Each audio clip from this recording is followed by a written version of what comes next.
4-5 মান ব্যক্তি সচেতন ব্যক্তিৰ নেতৃত্বত আৰু দুখন গাঁৱৰ ৰাইজৰ সহযোগতে আজি এই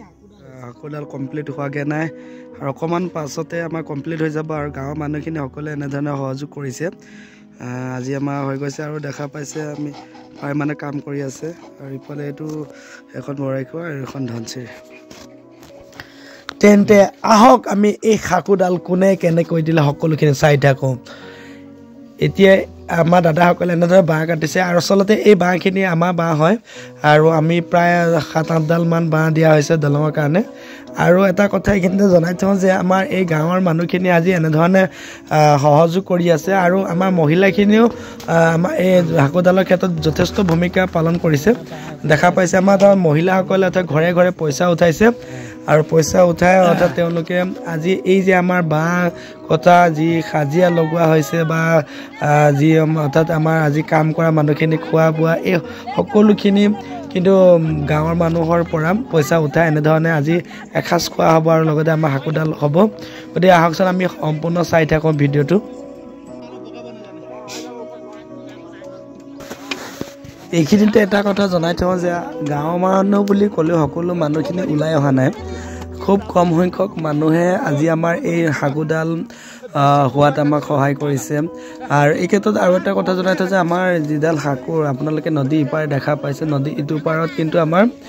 গেলাবিল নদী পাৰ বুলি কয় যাক ধনচিৰি গাঁও আছে গতিকে ধনচিৰি গাঁৱৰ খুব কম সংখ্যক মানুহে আজি এই হাকুডালত সহযোগ কৰিছে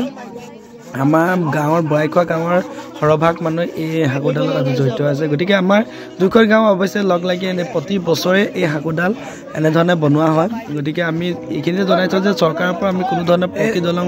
বা তেনেকুৱা বাঁহৰ দলঙৰ ব্যৱস্থা আমি যোৱা বছৰৰ পৰা আচলতে পোৱা নাই আমি এই বছৰ যোৱা বছৰ আমি এনেধৰণে বাঁহৰ হাকু দিব লগা হৈছে আৰু এই বছৰো আমি এনেধৰণে বাঁহৰ হাকু দি আছোঁ আমি ৰাইজে হৈ আমি এনেধৰণে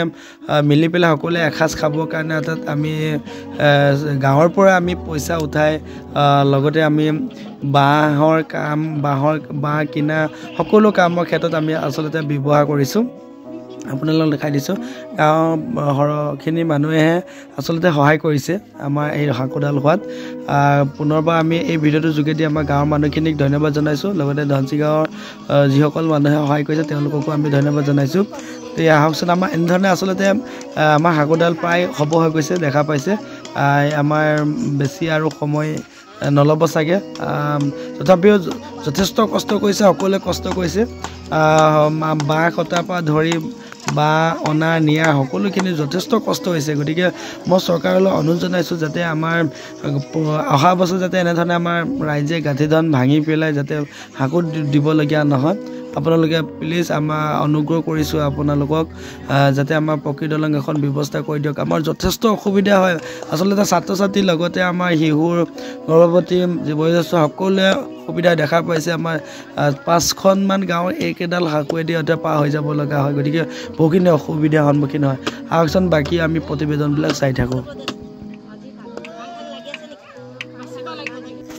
আৰু কামৰ মাজে মাজে চব্জি হৈ গৈছে আৰু আমাৰ প্ৰায় ৰেডি হৈছে আমি বুলি ক'ব পাৰি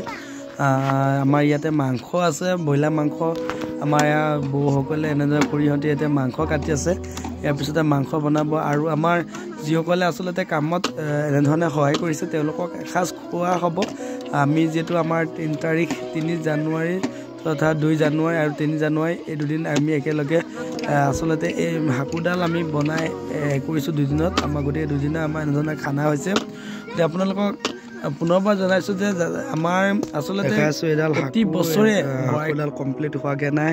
আৰু অকণমান পাছতে আমাৰ কমপ্লিট হৈ যাব আৰু গাঁৱৰ মানুহখিনি সকলোৱে এনেধৰণে সহযোগ কৰিছে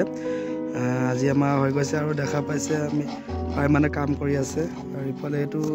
এখন বৰাইখোৱা আৰু এখন ধনচিৰি আৰু কামৰ মাজতে নিউজ চেনেল দুটা আহি পালে ND24 আৰু NKTV গতিকে দুয়োগৰাকী কৰ্মকৰ্তালৈ ধন্যবাদ জনাইছোঁ আমাৰ এই কৰ্মখিনি সমাজৰ আগত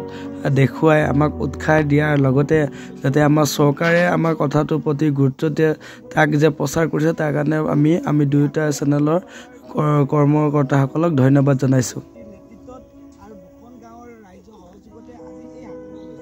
কিন্তু এই হাকুডাল কেৱল আমাৰ 4টা মাহৰ কাৰণে আমাৰ কিন্তু বাৰিষা মাহত আমাৰ এই হাকোডাল উটি যায় পানী হৈ যায় আৰু মেটেকা উটুৱাই লৈ যায়। তেনে ক্ষেত্ৰত আমাৰ ছাত্ৰ ছাত্ৰীসকলৰ লগতে